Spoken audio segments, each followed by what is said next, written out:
got Josh's back, right? One of my favorite positions, and I hit my seatbelt, I pull him back in. Now remember that we have an active attacking hand and a control hand. The active attacking hand is the hand that comes over top of the shoulder, and I lock up my seatbelt. Remember, don't make silly mistakes. The arm that comes under is the arm that is on top of the wrist, because if he comes in to try and pull the wrist off, we don't want him to get the active choking hand.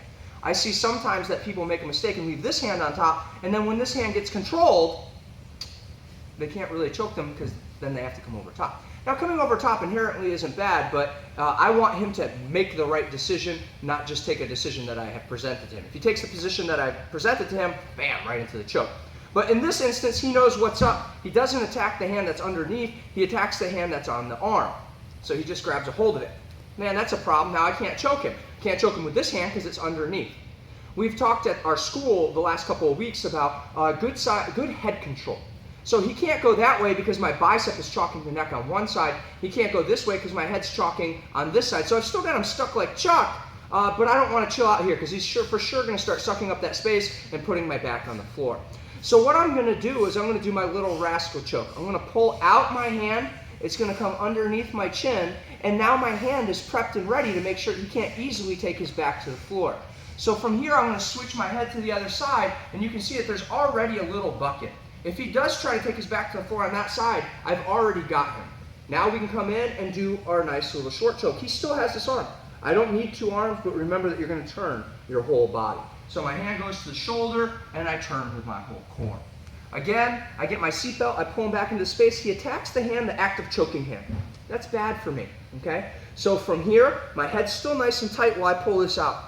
If I'm looking at him and I take this hand out, he's going to take his back to the floor on that side. We don't want that, okay? So the head still needs to stay tight, and that's why I call it the little rascal choke. The hand's already there, so when I start to disengage my head to go get some extra control on this side, if he does start to take his back to the floor, I catch him in the bucket, all right? If I catch him in the bucket, we're good. Even if he starts to tuck his chin, it will give you a little bit of pressure. You can come all the way around and start choking on top of the chin, well, cranking on top of the chin. Tucking your chin is not a viable defense to the back. Again, so I'm here, he attacks that top hand. My inside hand is nice and tight.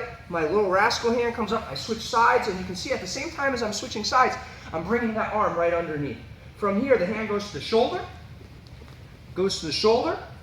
and from here I'm going to pull my shoulder over the top, my elbow over the top of his shoulder. You can see I'm turning with my whole body. One more time from this angle so that you can see the head switch and you can see what's going on. So I pulled him back into the pocket, he's got control. The hand comes up for my little rascal, I switch sides. You can see the hand comes all the way underneath, nice and tight. I'm pinning the elbow to the chest, and then I turn.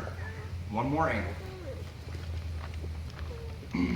Control, seatbelt, head is nice and tight. Arm comes out, there's my little rascal.